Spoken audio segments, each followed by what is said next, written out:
A Plaguelands Media production. So this is part 2 of our Batman Knightfall series, which I'm really enjoying. If you remember, last time we left it off where Bane had basically broken the bat and tossed him.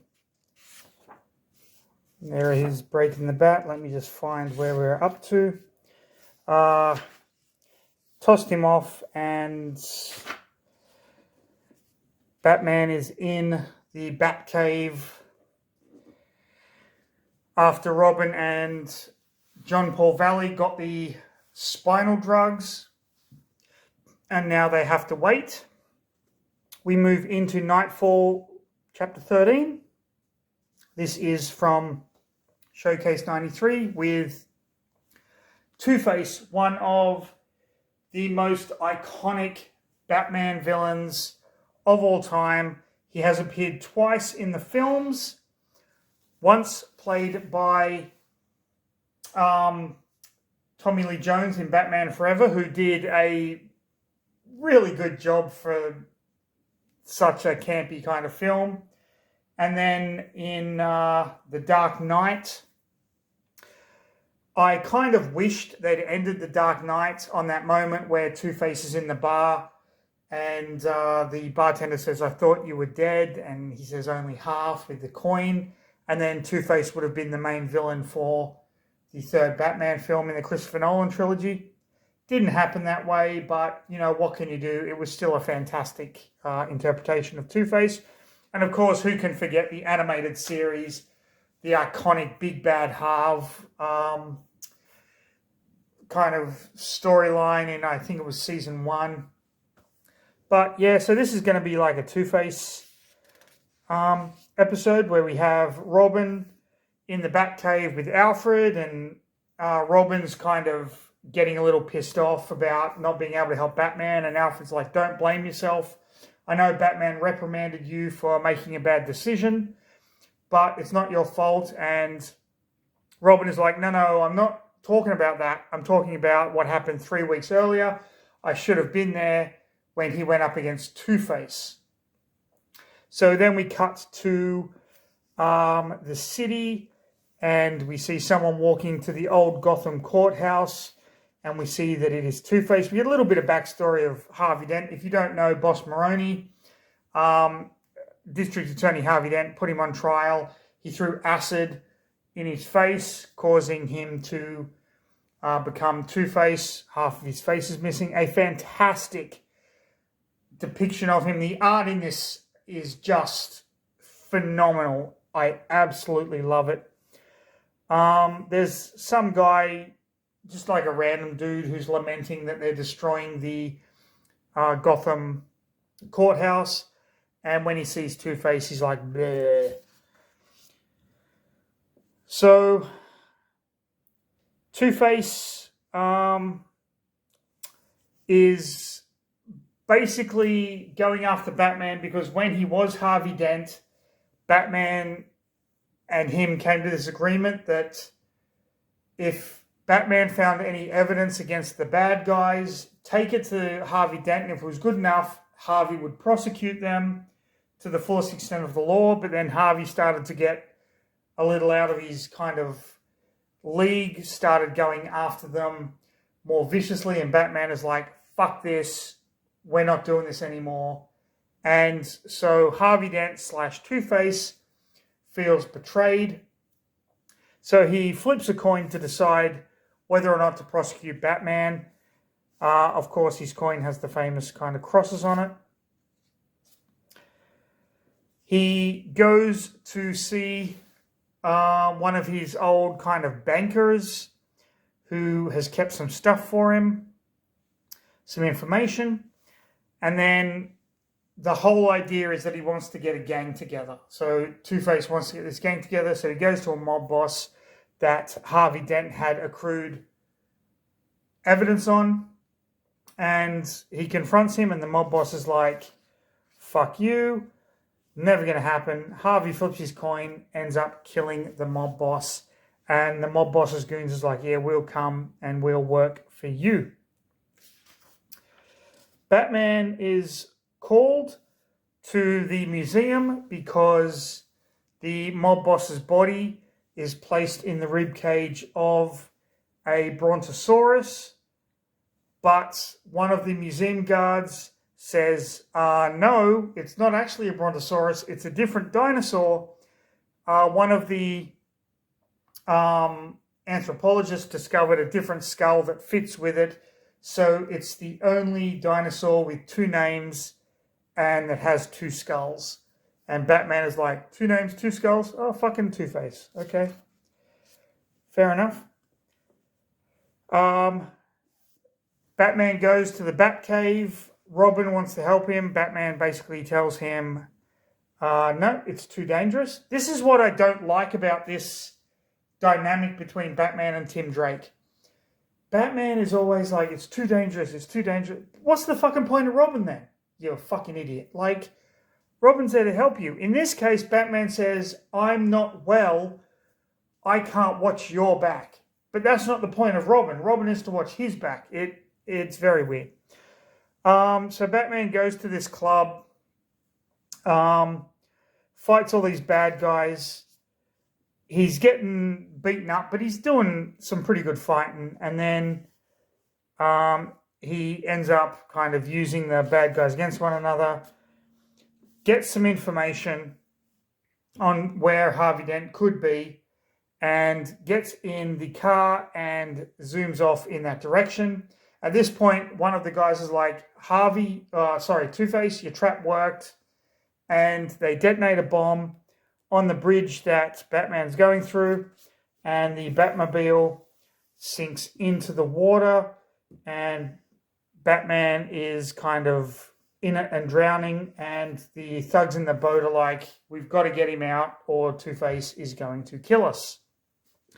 Leading us into Knightfall issue 14. Again, Showcase 93. They fish Batman out of the water, but Batman kind of fights back, realizing that his cape is holding him back. He tries to get the upper hand, but they knock him out with a paddle and drag him onto the boat. So Two-Face now has Batman in his clutches.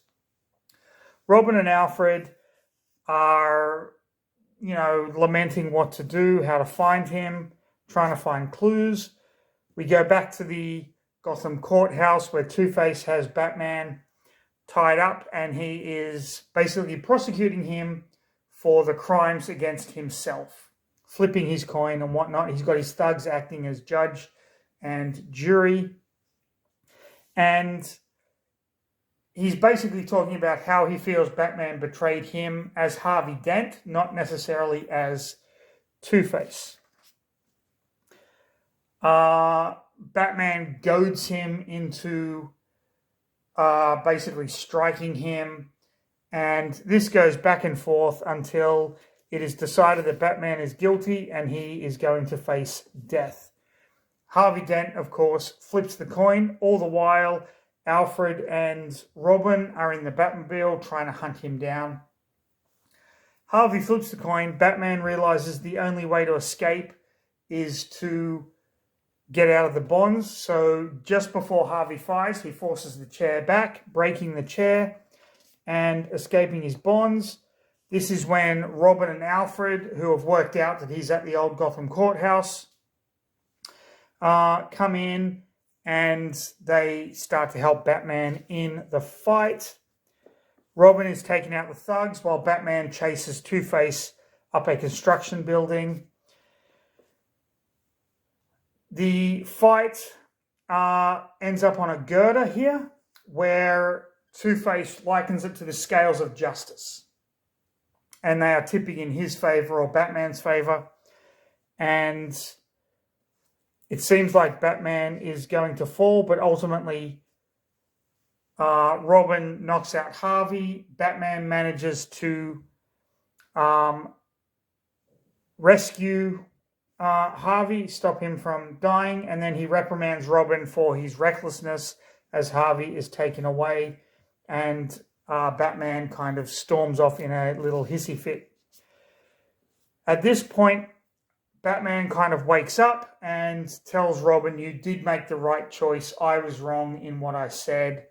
And Robin feels, in his own way, vindicated by this. And that is the end of the Two-Face kind of section of this story. It was a really cool 2-issue kind of story arc.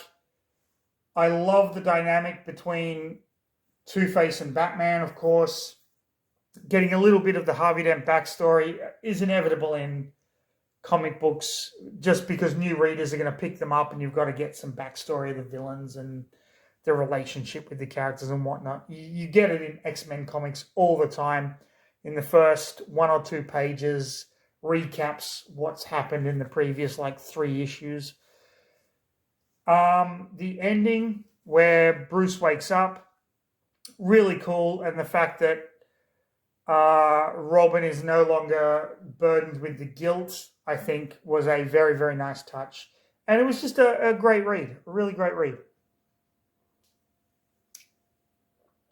So, we move into Knightfall 15 on the cover. You can see Bane with Batman's costume, and of course, Selina Kyle, Catwoman. So, Bruce is beaten down in the cave, feeling depressed. And then we get the Bane and his gang kind of coming in and taking out all of these mob bosses and crime bosses. And it's basically starting this criminal war in Gotham City, where Bruce just can't bring himself to reconcile with the fact that Bane beat him. And no matter what Alfred says, no matter what Robin says, Bruce is defeated at this point. He's at his lowest, while crime continues. Alfred is like, "Tim, snap the fuck out of it. This is going to work. You've got to get out there and you've got to do your shit." All the while, we see that crime is on the rise. They decide to get the doctor, Kilsolving, Chandra, to help Bruce out. And we have John Paul Valley, aka Azrael, here kind of helping out Bruce, gives some words to Robin. And what they are doing now is they are basically trying to make an excuse for why Bruce Wayne is in this condition. And they come up with this idea of a car crash. They go in and they smash the car and they push it off a cliff and make up this reason why when Chandra comes, Bruce is in the condition that he's in. In the meanwhile, Commissioner Gordon and Harvey Bullock are kind of lamenting all of the crime that's going on in Gotham. We see Catwoman breaking into a place, but she is met by Zombie, Trog, and Birdie, who want her to meet with Bane.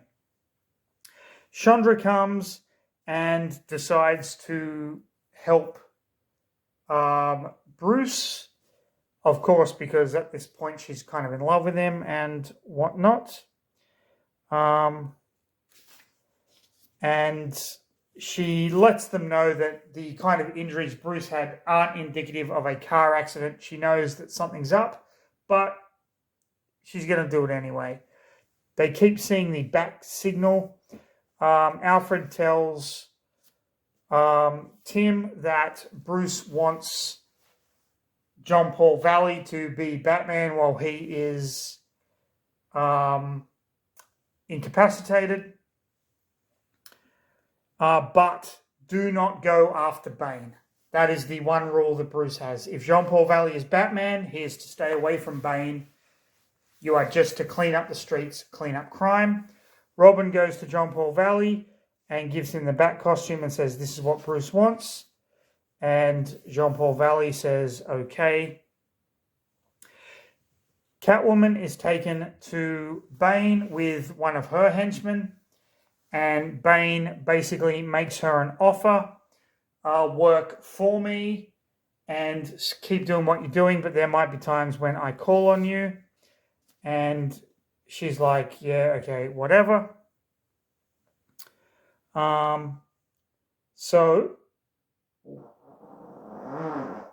that was me farting, in case you want to know, and my cat just got the blaster that I crop dusted in.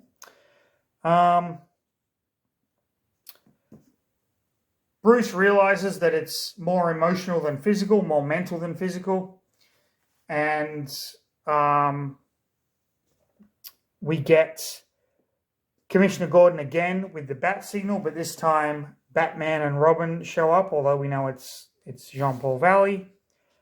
And Bruce, laying in bed, contemplating whether or not to tell Chandra that he is actually Batman, leading us into Detective Comics Knightfall issue 16, where Robin and Batman are fighting a group of thugs, and Batman is just going absolutely berserk apeshit. Robin is trying to calm him down to stop him, but he's like, no, they're scum, they deserve to be killed, and he can't keep him in leash. And Batman, aka Jean-Paul Valley, says, if you're not going to abide by my rules, then basically fuck off. Bruce Wayne, is trying to get in contact with Chandra. He leaves Alfred to sleep. Chandra is actually with a patient. That patient is Tim Drake's father, who is also in a wheelchair. And so Bruce, discovering that she is with Tim Drake's father, who lives in a mansion on the Wayne Manor grounds, decides to go and visit in his wheelchair and sees some gunmen there, not knowing what's going on. Bane is with his lackeys, of course, talking about their latest plan. Batman and Robin go off hunting. Bruce takes out one of the gunmen and tries to get to the to Tim Drake's father's place where they're staying. Batman goes to the skybox. Now, the plan that Bane and his friends were cooking up is the union leaders in Gotham now answer to him. So all the union leaders who in this are considered corrupt. I don't know what your stance on unions are. I don't care what your stance on unions are. That's your personal political viewpoints, whatever. But in Gotham City, all the unions are corrupt, clearly. So they're in the skybox, and one of them is like, we've got to give our business to Bane. And they're like, fuck you. And we find out a little bit later, of course, that Bane has kidnapped this guy's kids. So Batman and Robin end up at the skybox. Instead of scouting out, Jean-Paul Valley as Batman just goes in there and tries busting heads. Chandra and Tim Drake's father get kidnapped while Bruce is trying to rescue them from these gunmen. Batman and Robin at this point are attacking the union bosses. Bruce gets kind of knocked out, but they leave him as they take Chandra and Tim Drake's father. Alfred finds Bruce out of his wheelchair on the ground. In the skybox, Jean-Paul Valley gets one of the union guys, kind of the head guy, and is basically threatening to kill him. And the guy's like, I'm only doing this because Bane has my kids. And Robin is like, this isn't how Batman does things. And the guy's like, I'm Batman now. Fuck it. This guy has information. And he kidnaps him and takes him. That leads us into this kind of aside that comes from the series Batman Shadow of the Bat. This is a series that I really loved in the 90s. I especially loved the first 3 issues where Batman was confined to Arkham Asylum to find out who was letting them escape. But all that aside, this is the God of Fear. So we know this is going to be a Scarecrow story. And again, we have this fantastic art. We're at a university, probably Gotham University, where Jonathan Crane used to work. And students can earn $50 for participating in a psychological experiment.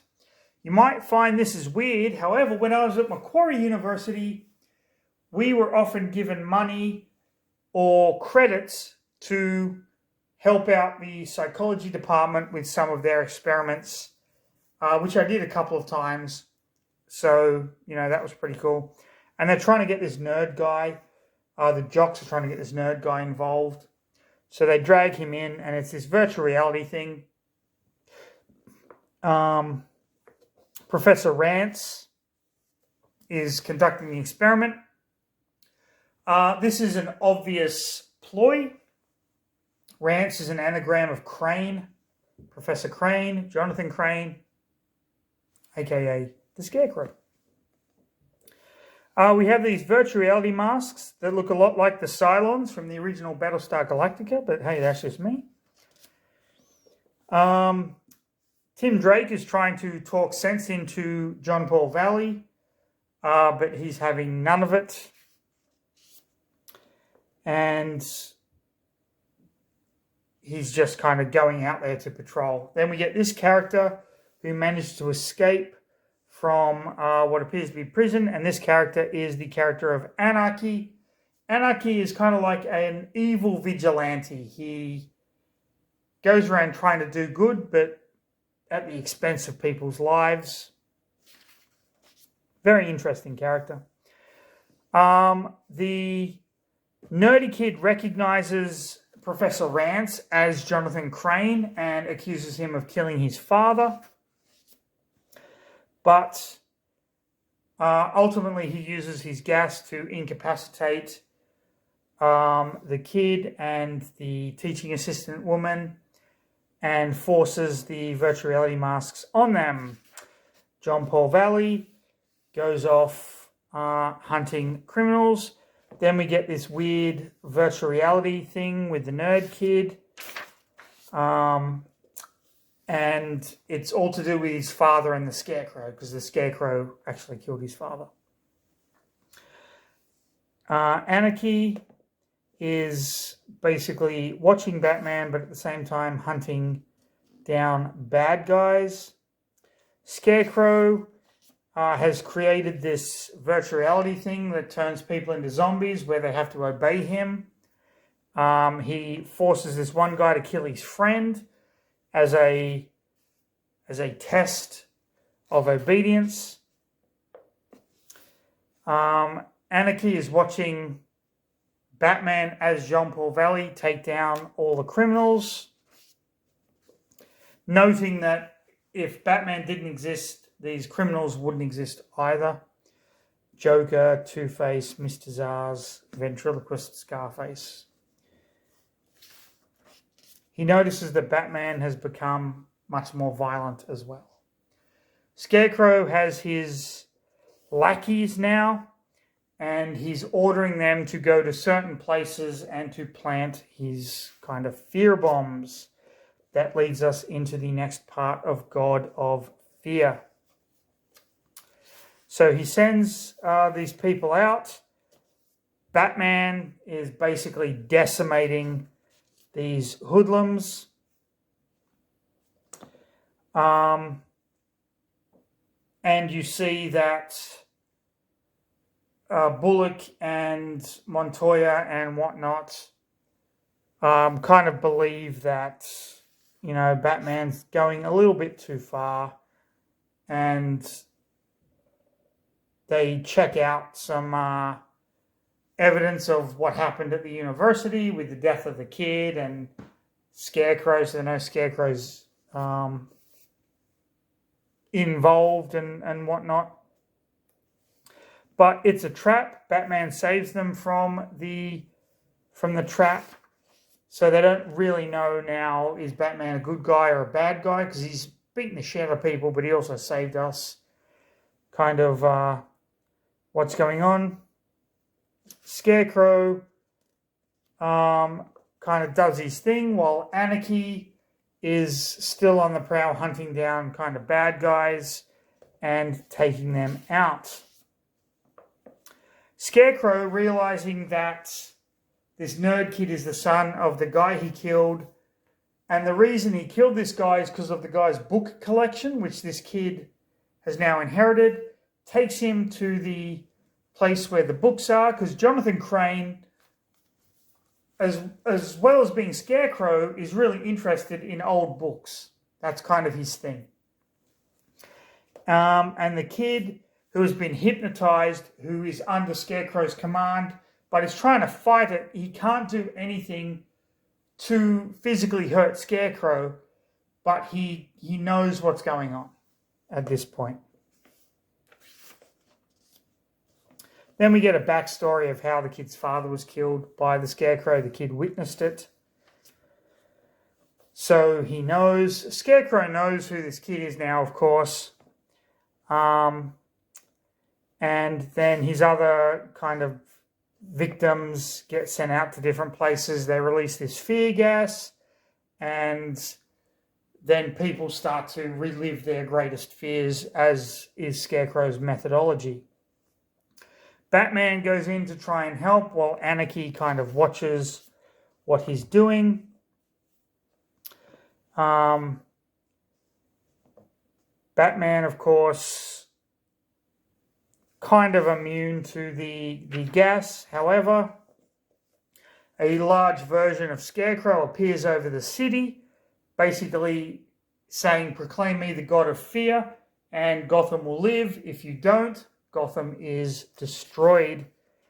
And Anarchy comes to the realization that I have to get Scarecrow and Batman in the one spot. I can kill them both. And in doing so, everything should be good, which leads us into part 3 of the God of Fear, where everyone is going crazy. Scarecrow turns himself into the police, but it's a trick. He lets his gas out and all the cops just start shooting and killing one another. Batman, Jean-Paul Valley, realizes that these are all holograms that are being projected into the sky because there was a truck that was hijacked earlier that had this technology. He destroys one, but that doesn't do anything, so he realizes there must be more around the city. Scarecrow has given Gotham until midnight to declare him as God, or everyone is dead. So Jean-Paul Valley goes to the Batmobile and tries to work out where Jonathan Crane is. We get news reports of what is going on. Scarecrow is basically talking to the boy, taunting him and mocking him, while Anarchy watches and follows Batman. Scarecrow calls Commissioner Gordon, tells him you have until midnight. Commissioner Gordon is kind of consoling this cop who's like, this is it, this is the end. Gordon is like, no, we have to believe it's not. Scarecrow reveling in his apparent victory. Anarchy has actually found Scarecrow's hideout, but he's not going to make a move until Batman shows up, which he does. Batman and Scarecrow fight. Batman initially has the upper hand, but Scarecrow pulls some of these weird-ass ninja moves, which is fucking awesome. And during the middle of the fight, Anarchy drops down and catches both of them in an electric net and manages to stun Batman. and Scarecrow. Scarecrow, however, tells the boy, take out Anarchy, which he does, and frees Scarecrow from the net. But at this point, Anarchy and Batman have both been doused with the fear toxin. So you can see Batman is kind of freaking out, and so is Anarchy. And that's when one of the things about this new Batman, this John Paul Valley, his mind has been kind of warped by the Order of Saint Dumas. And so he never knows like what training he's going to have. And this is to get over his fear, which he does. The mind control of the Order of Saint Dumas kicks in. He gets over his fear and he manages to take out Scarecrow. But Scarecrow has a plan up his sleeve. He basically orders the kid to jump off the building, and then Batman has to make a choice. Do I take out Scarecrow, or do I save the kid and let Scarecrow get away? Because this is not Batman Bruce Wayne, but John Paul Valley, he goes after Scarecrow, and Anarchy manages to save the kid and basically puts the smackdown on him and says, if you ever cross my fucking path again, this is it. You're done. And Anarchy realizes what he's kind of done wrong, and Batman takes Scarecrow away for justice. Okay. This, to be fair, this ending reminded me a little of, it was either the 4th or 5th episode of Batman the Animated Series, where Harvey Bullock thought Batman was in cahoots with Scarecrow, and then he says, if he's not, I'll hand him my badge.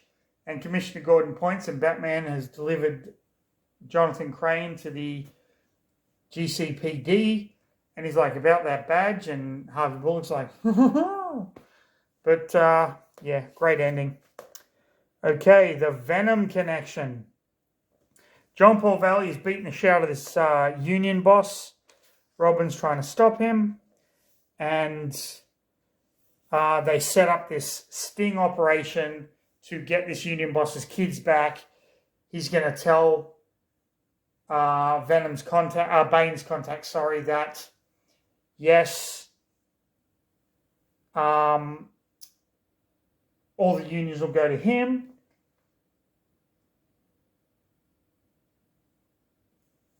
Sorry about that. And I'll get your kids back, don't you worry. At this point, Bruce and Alfred are trying to find who kidnapped Chandra and Tim's father. They discover that this is like the malaria antibodies, but it's actually malaria vaccine antibodies of a specific kind. Birdie lets Bane know that Batman's still around, and Bane is like, no fucking way, I broke him.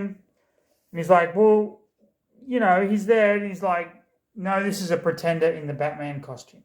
That's it. So, they discover that, like Bruce and Alfred discover this kind of vaccine thing. And Tim Drake, a.k.a. Robin, goes back to his house. He thinks his father's asleep, so he just goes to bed. Bruce sends the data over to someone he knows will help, and that someone is, of course, Barbara Gordon, a.k.a. Oracle.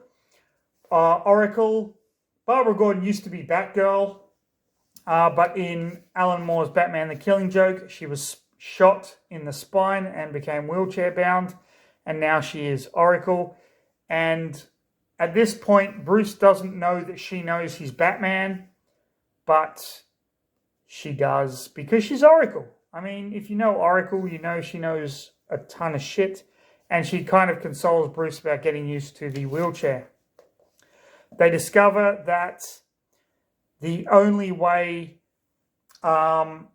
this vaccine could have been put in the system is it's mandatory if you are going to or coming from Santa Prisca, which is where Bane's prison was and where Bane was from.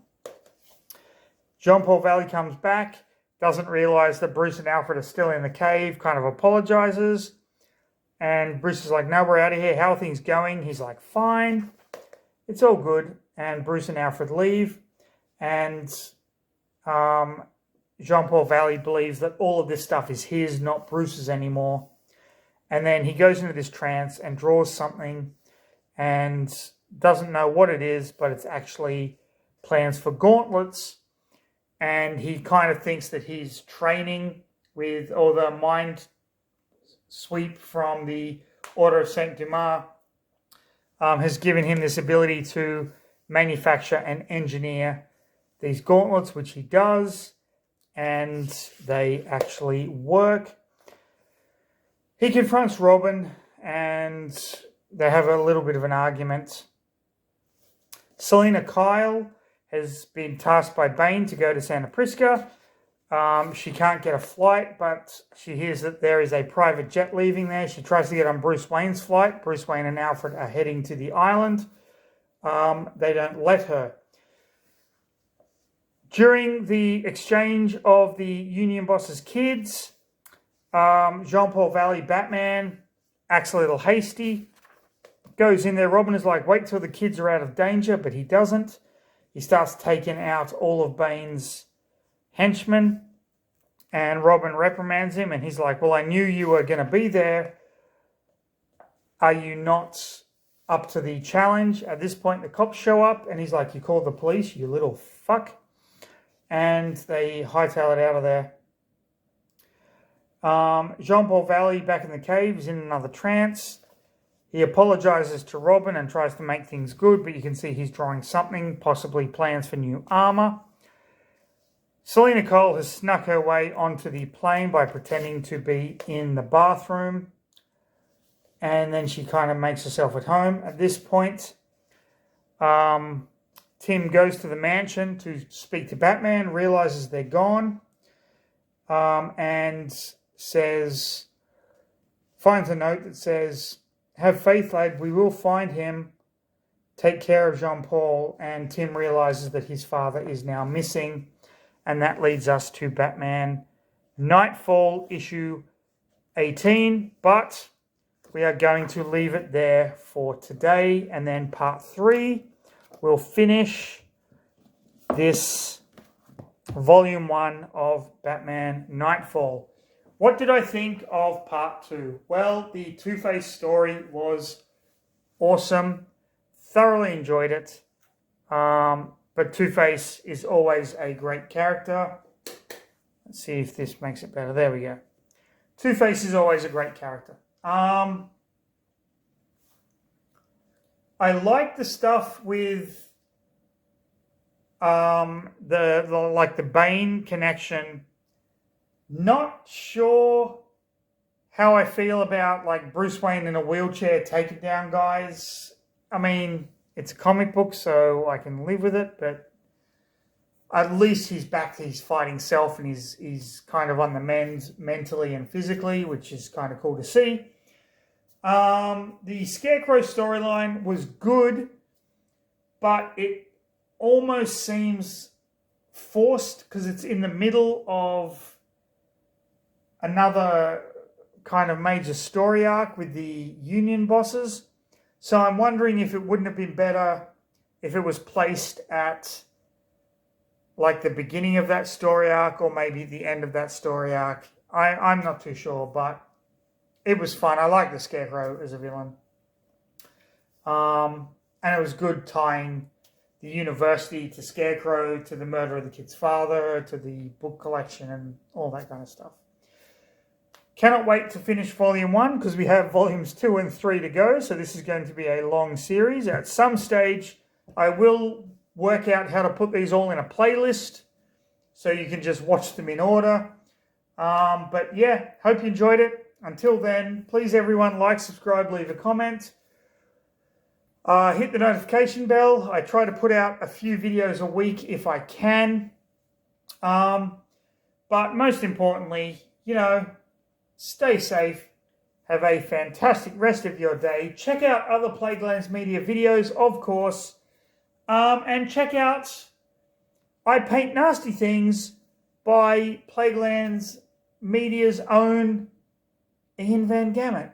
Fantastic art and just great short art videos that are just really cool, really fun to watch. I'll put a link in the description below so you don't miss any of them as well. Subscribe to that channel. You will not be disappointed. But please, please, please, everyone, just go out there, enjoy the rest of your day, and most importantly, read a fucking book, people.